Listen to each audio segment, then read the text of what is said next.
Thousands of Christmas trees have been buried on this beach here in Blackpool. This is actually a tradition.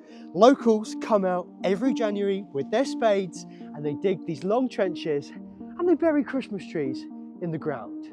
And these sand dunes, which I'm standing on here, beneath my feet are thousands more Christmas trees. This may seem a little bit wacky, and you know what it is, and that's why I love it. But it's also doing a few other things. It's bringing together a community, getting them outside. It's combating waste. It's protecting a town using soft coastal defenses. But crucially, it's also restoring a habitat, and that's sand dunes.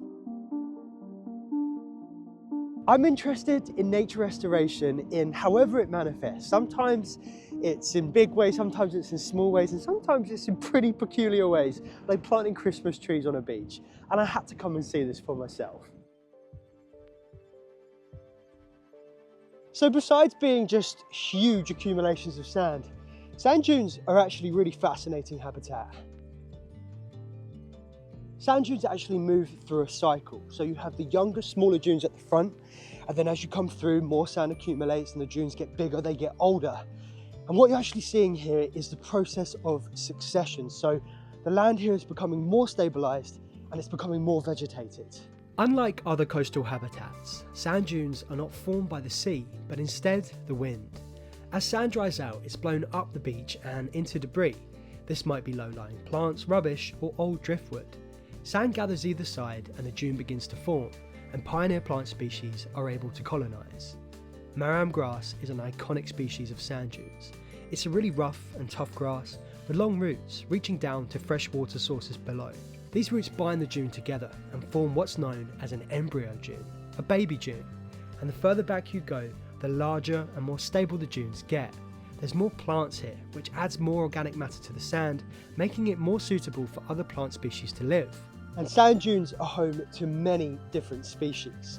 Might not feel like it now in the dead of winter when you're wet and cold, but really, they're thriving. You can find many different species thriving within the variety of dune habitats, from rare reptiles like sand lizards to tiny unique liverworts like this tiny petalwort.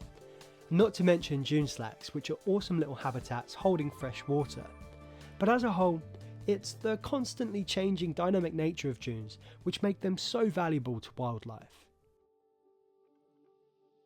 And sand dunes in the UK are in decline. Since the 1990s, we've lost around 1/3 of all of our dunes. And in Europe, they're classified as a habitat that is most at risk. And the biggest threat is something known as over-stabilisation.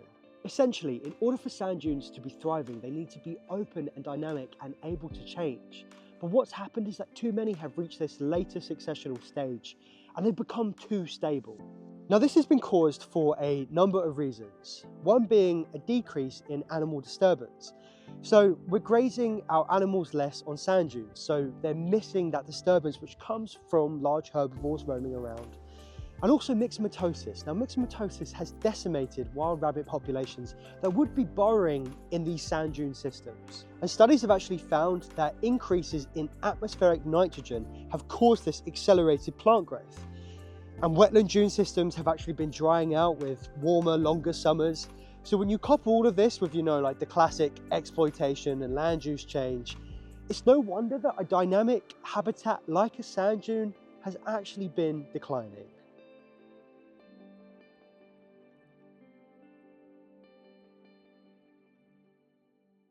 So what can we do to combat this loss of sand dunes? Well, one thing you can do is you can plant Christmas trees. Now I absolutely love this because you know what, it's not rocket science. Sand dunes, to naturally form, they need something to build upon. Now, naturally this might be a fallen tree, this could be some vegetation. The trouble with this is that this can take an awful long time to happen. But what the people of Blackpool have discovered is that if you dig these long trenches and put Christmas trees in them, it's actually the perfect building blocks for sand dunes. The Filed Sand Dunes project is set up by local councils, the Wildlife Trust and the Environment Agency. Old Christmas trees are rounded up from the local area and brought to the beach, where hundreds of volunteers come down and get stuck in, putting the trees into the beach. The UK throws away something like 6 million Christmas trees every year. 6 million ending up in landfill. Now, I know there's some other more sustainable ways that we can get rid of trees, But this just seems like the best solution. Since the start of the project, over 11,000 Christmas trees have been buried, and along with everything, these sand dunes are a soft sea defence, absorbing strong winds and high tides during storms. Non-native plant species have been removed, new dune slacks have been created, and over 400 rare sand lizards have been reintroduced here too. All around, there's a lot to admire about this project and the sand dunes here.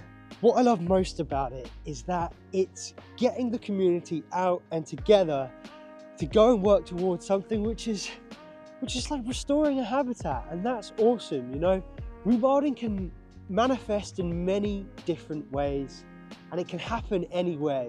And like sometimes you just have to get creative and put Christmas trees into the sand. In the description, I put links to those running this project, so go and check that out, and if you've enjoyed this video, then please do consider subscribing. Here at Leave Curious, I create videos about nature restoration. Sometimes it's showing you cool and interesting habitats, or other times we're focused on rewilding projects, big and small. You can support the channel by of course subscribing and engaging with the video, but if you're able to, consider becoming a member here on YouTube. Just click join underneath the video. I have some fun plans for the channel this year, so thank you for your support. If you'd like to keep watching, then check out the video that's on the screen now, but in the meantime, thanks for watching. Leave Curious.